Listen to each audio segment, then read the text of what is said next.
Milelo Yamboka, c'est tout Congolais.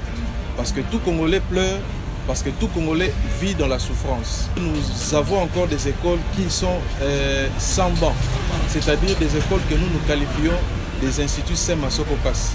Il y a des écoles que nous qualifions des instituts Saint-Bissoumba, c'est-à-dire des écoles où il n'y a pas de toilettes pour permettre aux élèves ainsi qu'aux enseignants de faire des gros besoins dans des conditions acceptables. Les gens sont en train de travailler sans rien gagner en réalité. On constate même qu'un poulet est vendu dans nos marchés en plusieurs morceaux. Selon celui qui habite Matete, il peut s'acheter les Lipapou. Selon celui qui habite Ngaba, il peut s'acheter le Mukongo. Celui qui habite Tchangou peut vouloir prendre les Kingo. Et celui qui est peut-être dans le quartier Kindele et vers Matadikiba, peuvent se précipiter même les Libabi que nous considérons les Libabi.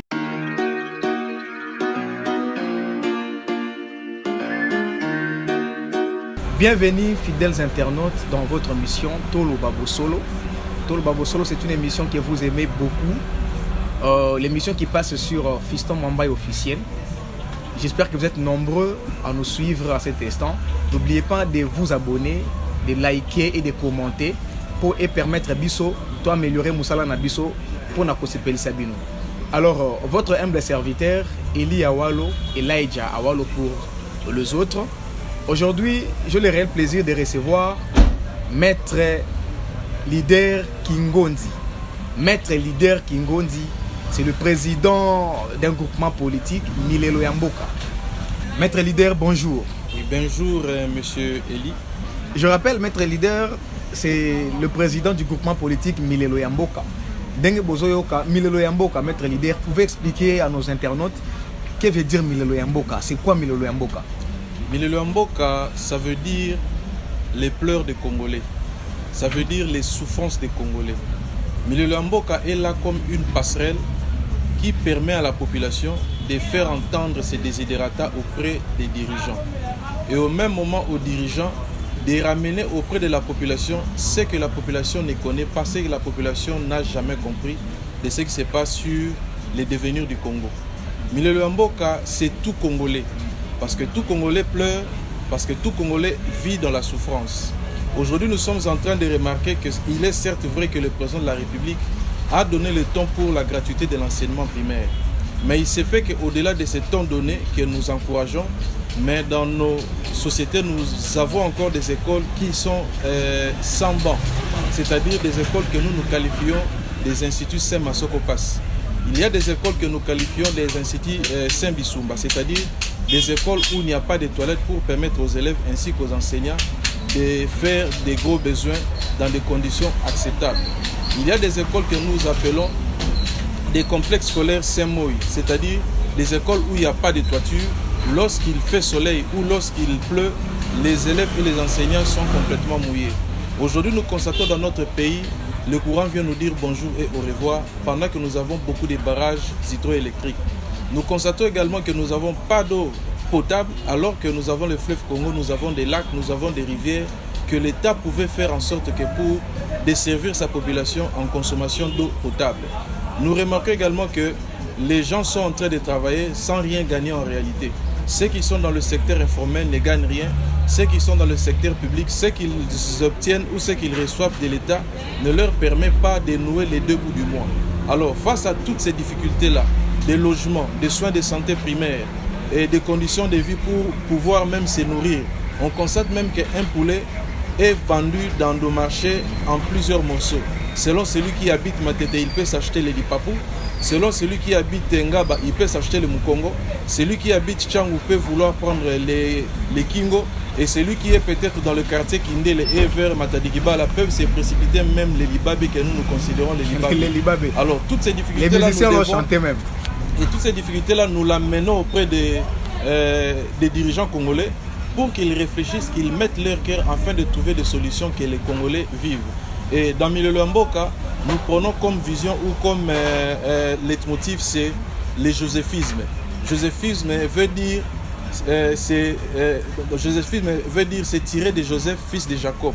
Okay. Ce n'est pas Joseph Kabila, ni moins Joseph Kassavoubi, c'est Joseph, fils de Jacob, qui a Joseph vécu, de la Bible. Joseph de la Bible, qui a vécu une grande partie de sa vie dans l'humiliation, dans le déshonneur, dans la honte pour amener les gens vers la gloire. Donc, c'est-à-dire, la population congolaise vit dans l'humiliation, vit dans les déshonneurs et nous voulons l'amener vers la gloire. Et de cette vision du joséphisme, nous l'avons attaché des corollaires. Notamment, il y a le principe de l'élite héritière ainsi que le principe de l'élite non héritière. Ça veut dire que ceux qui vivent dans les déshonneurs, ce sont ceux-là dont les parents et les ascendants n'ont jamais dirigé le pays, n'ont jamais été auprès de ceux-là qui ont géré le pays depuis l'avènement de la RDC comme dans un pays souverain. C'est-à-dire, il y a eu au moins 4 dynasties qui ont géré le pays. La première dynastie, c'est celle des pères fondateurs, où il y avait les Lumumba, il y avait les Kasavubu, ainsi que les évolués. La deuxième dynastie, c'est celle des Mobutu, avec ses compères qui ont dirigé le pays à partir de 1964-65. La troisième dynastie, c'est celle qui est venue avec Mouzé Laurent Désiré Kabila lors de l'avènement de l'AFDL en 1997. La quatrième dynastie a été prise par Joseph Kabila, qui l'a pris derrière son père, avec le décès inopiné, non souhaité de Mouzé Laurent Désiré Kabila. Et là, nous sommes dans une cinquième dynastie qui est en constitution de Félix Tshisekedi, qui est en train de diriger avec son groupe. Et vous allez constater que dans l'élite ou parmi les élites héritières, ce sont ceux-là qui ont existé, qui ont dirigé avec leurs parents, leurs ascendants, leurs aïeux. Mais non, les non-héritiers sont vous et moi, ce sont les populations de la République démocratique du Congo dont les parents n'ont jamais dirigé. C'est comme ça qu'ils sont basés sur le joséphisme, qu'ils ont vécu la honte durant le temps de l'indépendance jusqu'à nos jours. Et nous, Milolo Mboka, nous disons que pour l'instant, notre pays n'a pas encore connu d'alternance. Parce que il n'est pas normal qu'un héritier remplace un autre héritier. Ça veut dire, lorsqu'une élite héritière remplace une autre élite héritière, à l'exemple de Joseph Kabila, qui s'est fait remplacer par Félix Tshisekedi, et Joseph Kabila qui remplace Mouzé Laurent Désiré Kabila, il n'y a pas eu d'alternance. Il y a eu seulement un remplacement ou encore une remise et reprise. L'alternance n'aura lieu que lorsque une élite non héritière va procéder à une remise et reprise avec une élite héritière. Là, nous parlerons de l'alternance. Voilà pourquoi Milolo Mboka ne combat pas la classe des élites héritières, mais Milolo Mboka voudrait faire comprendre à cette classe-là que le pays appartient à tous. Milolo Mboka veut ramener à cette classe d'élite héritière que le pays a besoin de travailler pour ses populations. Parce que là où les gens mangent 3 fois par jour chez les élites héritières, que les élites non héritières aussi puissent en bénéficier. Là où il y a des écoles sans banc, les enfants des élites héritières vivent et étudient dans des écoles UP. Les enfants des élites héritières vivent dans des conditions acceptables. Nous voulons aussi que cette classe d'élites héritières puisse comprendre que nous devons vivre dans un même pays d'égalité parce que ce sont des garanties constitutionnelles. Tous nous naissons égaux devant la loi et devant Dieu. C'est pourquoi nous, Milolo Mboka, nous voulons que nous comprenions tous que le pays appartient à nous tous et nous devrons travailler main dans la main sans prendre les armes, sans procéder par des moyens non constitutionnels. Vous êtes candidat aux prochaines élections, aux prochaines échéances électorales? Bon, pour l'instant, nous ne savons pas encore nous prononcer parce que nous attendons la volonté populaire. Si la population estime que nous renfermons les éléments que la population attend pour le changement de la République, nous ne pourrons rien faire. Mais pour l'instant, nous sommes en train de porter la parole des voix des sans-voix, de porter la parole des Milolo Mboka. Nous voulons vraiment qu'un changement arrive dans le pays. Et mais est-ce que, maître, parlez-nous en ce qui concerne votre organisation, je vais dire l'implantation, est-ce que votre organisation, je vais dire votre groupement politique, est implanté aussi dans d'autres provinces de la République? Oui, Milolo Mboka est implanté, Milolo Mboka est représenté. Pour dire vrai et pour dire la vérité, nous sommes représentés dans la province du Congo central. Nous avons des noyaux et des points focaux. Nous sommes représentés dans la grande province du Bandundu, dans le Kwango, dans le Kwilu et aussi dans le Maïndombe. Nous sommes représentés aussi dans la province de l'Équateur. Nous avons une représentation dans la province du Kasaï central et dans le Kasaï oriental. Nous sommes également représentés dans la province du Sud Kivu et dans la province du Nord Kivu, ainsi que dans la province du Katanga. Alors pour l'instant, nous travaillons comme ça avec ces provinces-là. Et nous sommes également représentés au niveau international. Nous sommes en Afrique du Sud, nous sommes en Europe et puis nous sommes au Canada et aux États-Unis. Ok, d'accord. Alors, Milolo Mboka fait partie d'une plateforme politique. Je vais parler de l'Union Sacrée, Lamuka ou FCC. Bon, normalement, nous devons dire ce qui est vrai. Milolo Mboka officiellement ne fait pas partie d'une plateforme politique du type Lamuka ou Union Sacrée. C'est vrai, nous avions participé aux consultations présidentielles convoquées par le président de la République parce que dans son temps, nous avions formulé ces vœux-là auprès du président de la République et de la classe politique. Parce que les gens étaient en train de démarcher pour obtenir des dialogues. Et nous avions considéré que les dialogues ne poussent pas le pays au développement.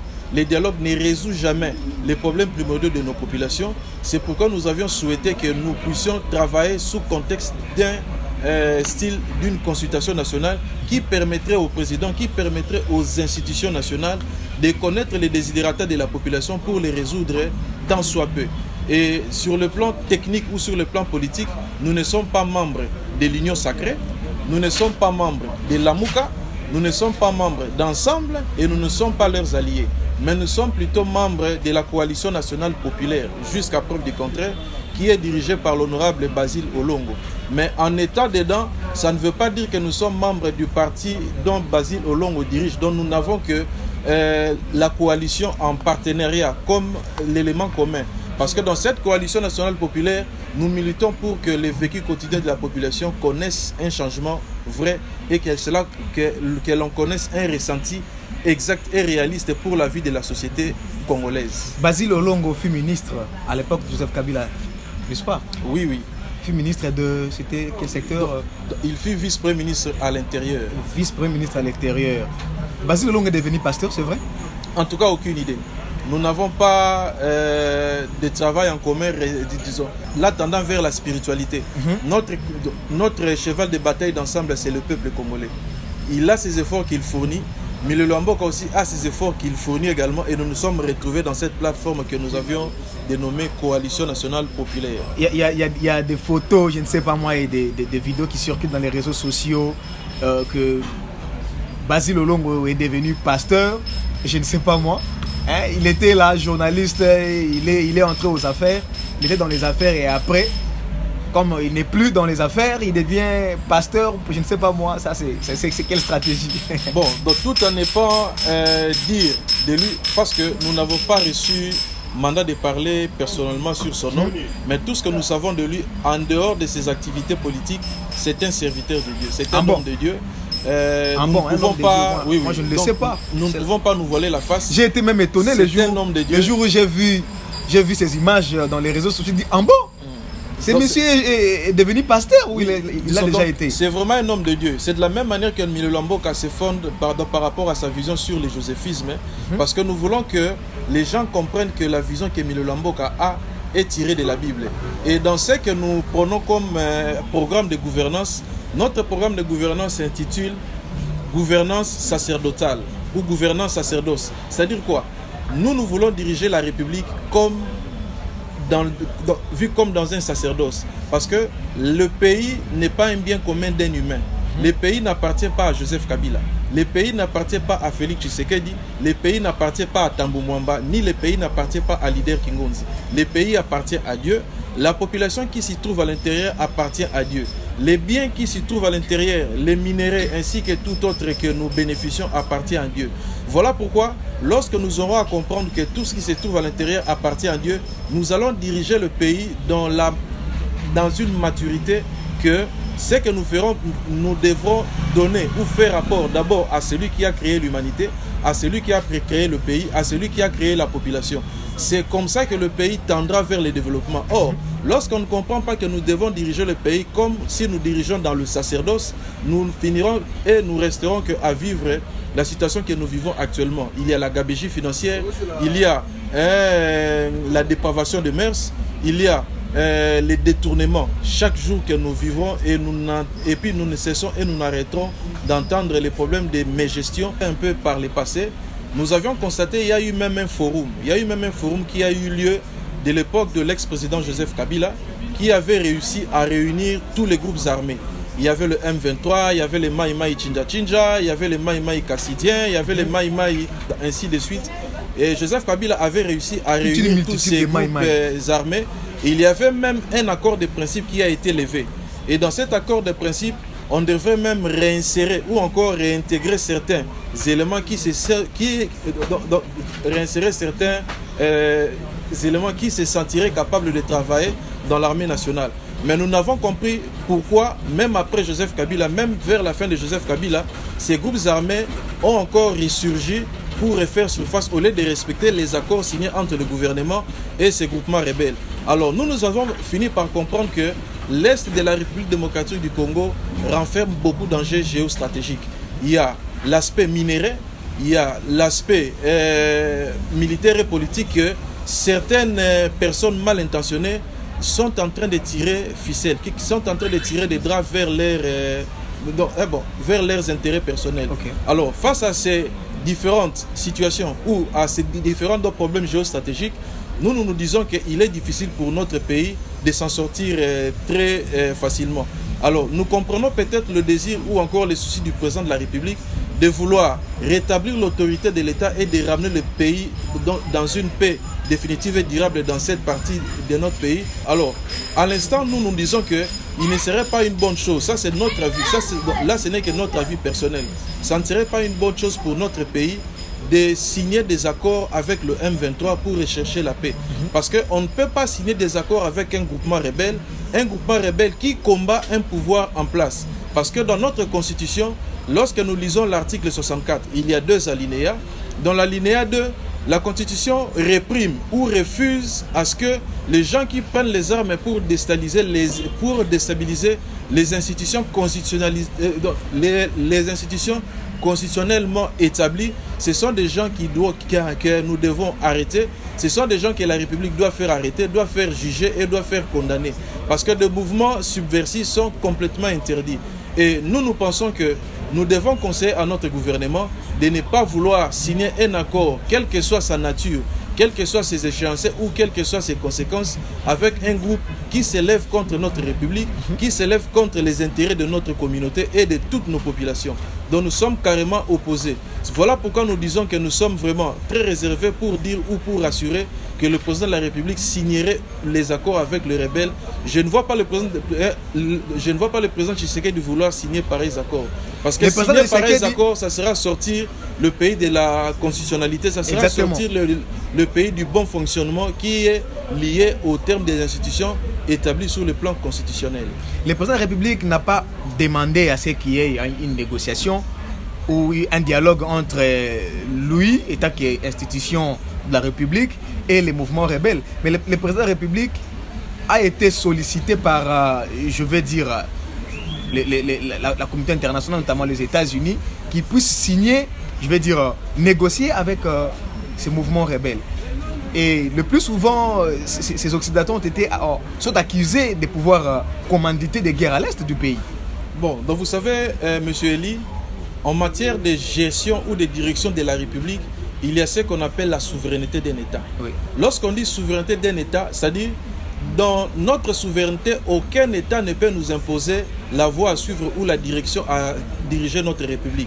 Le président Félix Tshisekedi n'a qu'à continuer sur ce qu'a fait son prédécesseur, M. Joseph Kabila.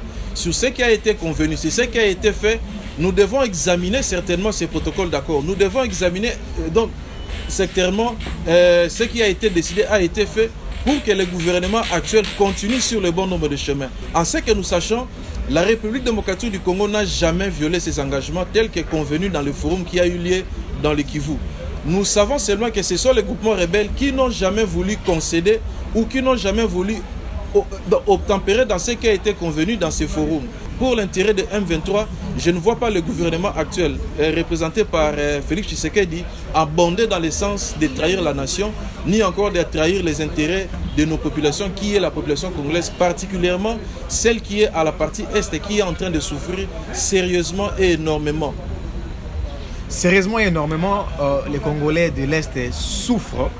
Alors, je veux un peu que nous puissions parler de la politique de Félix Tshisekedi actuellement. Depuis qu'il a commencé 3 ans déjà. Alors, vous pensez que c'est une bonne politique de Félix Tshisekedi? Félix Tshisekedi était dans l'UDPS, parce que maintenant, Félix Tshisekedi est président de la République. Il ne peut pas agir comme un membre d'un parti politique. Félix Tshisekedi, à travers l'UDPS, il a combattu la dictature. L'UDPS a milité pour la liberté d'opinion. Ce n'est pas ce que nous voyons actuellement.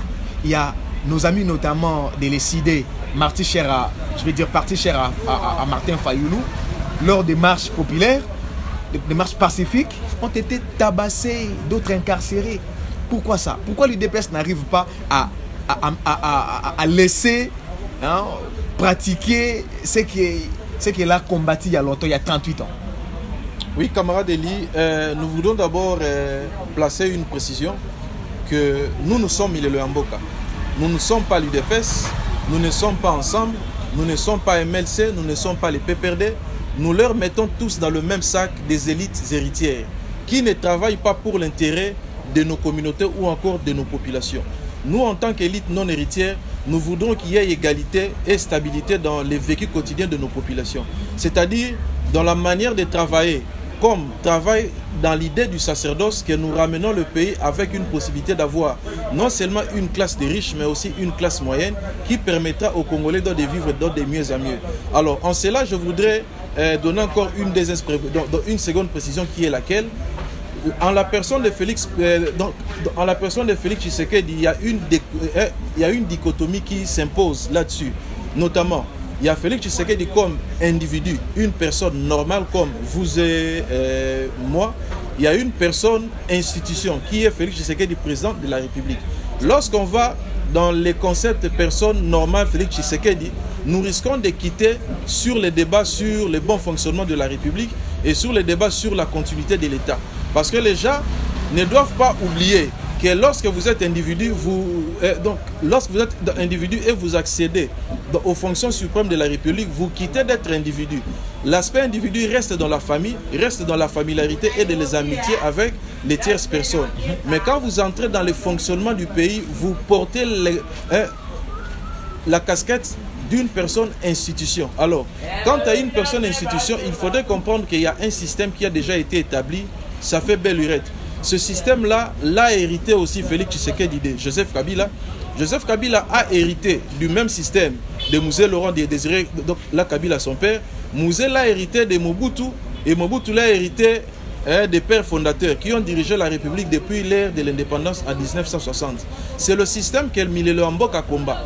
Milelo Amboka ne combat pas les individus, mais Milelo Amboka combat le système. Dans ce système-là, il y a des fois qu'on arrive à museler la population ou à museler les leaders politiques. Dans ce système-là, on fait en sorte que les élites non héritières ne puissent pas se retrouver dans la gestion de l'État. On fait en sorte que la population ne puisse pas vivre décemment, ne puisse pas jouir. Or, il y a une constitution sur laquelle nous devons marcher. Dire que le système qui est actuellement pose problème, effectivement, ce système pose problème. Lorsque nous combattons les individus et nous laissons le système, rien ne sera changé. Et nous l'avions dit tout à l'heure, même si on prenait Joseph Kabila que Kabila revenait au pouvoir, même si on prenait Moïse Katumbi qui est une élite héritière également, même si on prenait Jean-Pierre Bemba, même si on prenait Olivier Kamita, tout ça sera la même chose. Voilà pourquoi on doit travailler ensemble. Jean-Pierre Bemba n'hérite à personne. Jean-Pierre Bemba hérite de son père. Son père, c'est Bemba Saolona, qui a été dans la dynastie de Mobutu, qui a travaillé avec Mobutu. Et Jean-Pierre Bemba lui-même a été vice-président de la République. Donc, il a combattu un pouvoir installé par une rébellion. Ce sont tous des héritiers dont les parents ont dirigé la République. Alors, ces groupements-là des héritiers ne travaillent pas en réalité. Ce qui se passe dans nos médias, ce qui se passe dans la pratique, nous avons l'impression qu'on est en train de museler les gens. Or, en réalité, on ne muselle personne. En réalité, c'est un système, une théâtralisation politique qui se présente au vu et au sud du monde. Et vous allez voir la population qui est réprimée. La population subit l'effet d'instrumentalisation dans les intérêts de ces groupements. Ces groupements d'élites héritières, ils vont se réunir entre eux et se partager le pouvoir. Soit au vu d'un dialogue, soit encore par le passage d'un mouvement électoral. C'est ce que nous sommes en train de combattre. Nous estimons qu'il n'y a pas de musulmans, il n'y a pas d'interdiction qui serait contre la Constitution, mais c'est un jeu politique, une théâtralisation complète pour que les non-héritiers ne comprennent pas ce qui est en train d'être joué. Voilà pourquoi nous sommes toujours en train de dire et nous invitons toujours les élites non-héritières de faire leur mieux pour rejoindre la bataille qui est menée au sein de Milelo Amboka, composée des élites non héritières qui ne sont là pas pour combattre les autres parce que ce sont nos frères, ce sont nos amis et ce sont aussi nos alliés, qu'ils comprennent que nous devons vivre dans les mêmes pieds d'égalité pour que nous laissons les gens qui viendront après nous jouir des conditions de vie acceptables et puis améliorer au préalable. Accepter les conditions de vie, améliorer au préalable. Maître leader Kingonzi, on va parler du social des Congolais. Les Congolais, ces derniers temps, souffrent. Il y a même des gens qui sont en train déjà de commencer à faire les parallélismes entre les régimes actuels de Félix Tshisekedi et les régimes de Joseph Kabila. Lipa et Mati. Aujourd'hui, un pain revient à 300 francs. Il y a même les pains carrés à 700 francs, qui étaient à 400 francs à l'époque. 300 francs même à l'époque de Joseph Kabila. Vous pensez que la vie sociale du Congolais augmente ou se rabaisse? Non, il y a un problème très sérieux là-dessus. Et nous l'avions déjà dit et soutenu dans de nombreuses tribunes que nous avions déjà données. Le problème du système, c'est aussi les animateurs. Lorsqu'on ne met pas la personne qui convient à la place qu'il faut, nous ne pouvons pas avoir de bons résultats. Chez moi, dans ma dialecte, on dit, il y a une expression qui dit en lingala, nzungu na nzungu na mufinuku na yango. On ne peut pas prendre un nzungu, il y a bleu, on prend les mufinuku, il y a jaune, on pose dessus. On ne peut pas prendre un nzungu, il y a jaune, on prend les mufinuku, il y a rouge, on pose dessus, ça ne va pas se conformer ou encore doit se convenir. Dans le nzungu na mufinuku na yango, ça veut dire aussi en d'autres termes, Félix Tshisekedi peut être là, Joseph Kabila peut être là, Moïse Katoum peut être là, Bemba peut être là, dans leur philosophie ou encore donc, dans leur système de gouvernance, ils doivent mettre une personne qui convient. Mais lorsqu'on prend la personne comme Sama Lukonde, qui ne convient pas, on ne peut pas avoir de bons résultats. Aujourd'hui, le gouvernement Sama Lukonde a prouvé au vu et au su du monde, au vu et au su de la communauté nationale et internationale, que c'est un gouvernement qui est incapable de donner des solutions aux problèmes primordiaux de nos populations. Un gouvernement qui a brillé par des échecs incroyables. Nous avons été choqués de voir que le Parlement, au lieu de faire une motion de censure contre le Premier ministre et son gouvernement et de le faire descendre du gouvernement, le Parlement a préféré attaquer un ministre de l'économie qui n'a fait qu'exécuter des décisions levées et prises au sein du Conseil des ministres. En cela, nous avions demandé et nous continuons à demander au Parlement de prendre une motion de censure contre le gouvernement Sama Lukonde parce que le gouvernement Sama Lukonde n'arrive pas à donner des solutions aux préoccupations de la population. Le gouvernement Sama Lukonde ne sait pas travailler pour l'intérêt de nos populations. C'est voilà pourquoi nous sommes en train de vivre que le pain hausse des prix pendant que la quantité diminue. Nous estimons que Sama Lukonde doit prendre le courage de démissionner comme Premier ministre du gouvernement congolais. C'est lui qui est en train d'échouer dans la vision lui confiée. Alors, il n'y a aucune raison que le Parlement puisse mettre dehors le ministre qui a été déchu. Le Parlement, si Sama Lukonde ne donne pas sa démission, nous demandons au Parlement de faire voter une motion de censure contre Sama Lukonde et son gouvernement parce que la vie congolaise, la vie quotidienne ou encore la vie journalière auprès des populations congolaises sont devenues intenables, complètement intenables. Alors nous ne voulions pas vivre les cas tels que la population est en train de mourir de famine à cause de Sama Lukonde qui n'arrive pas à donner à la population congolaise ce qu'elle voudrait. Donc nous voulons que son départ soit effectif et réaliste. Alors, nous pensons que nous sommes déjà à la fin de cette émission, fidèles internautes. Je ne peux pas boucler ce numéro sans pour autant dire merci, un grand merci à notre invité. En tout cas, je pense que ce n'est pas votre dernière fois. Hein, comme c'était la première, que ce ne soit pas la dernière fois de passer dans notre plateau. En tout cas, merci M. Ly. Nous allons faire un effort pour répondre au rendez-vous, surtout pour parler de Milelo Yamboka. Merci beaucoup. Alors, un autre grand merci au patron de cette chaîne YouTube, Fiston Mwambaye, Fiston Mwambaye officiel. Fiston Mwambaye avec son épouse, Madame Linda Swana. Je vous salue déjà à partir de Chicago. J'ai dit un grand merci à Christian Munangai aux États-Unis également. J'ai dit merci à Michel Moulamba, activiste des droits des personnes en situation de handicap. J'ai dit un grand merci à Thérèse Mwezimoya. Thérèse Mwezimoya, je t'ai dit un grand merci. Ça, c'est ma future épouse. Et j'ai dit un grand merci à Envoima Ikoli, les plus petits de Molokai. Papa Wemba Forever. En tout cas, Mikolo yo ezakaka Papa Wemba na couloir Molokai. Bana nyonso ya Molokai bazawana pour commémorer Papa Wemba. Un grand merci et nous allons nous retrouver au prochain numéro. En tout cas, Covid-19 Nous passons que Outi Kabiso pour la libérer. Et nous l'espérons bien. Nous l'espérons bien. Merci beaucoup. Avec la grâce de Dieu, au fait. Exactement. Merci. Merci beaucoup. Merci.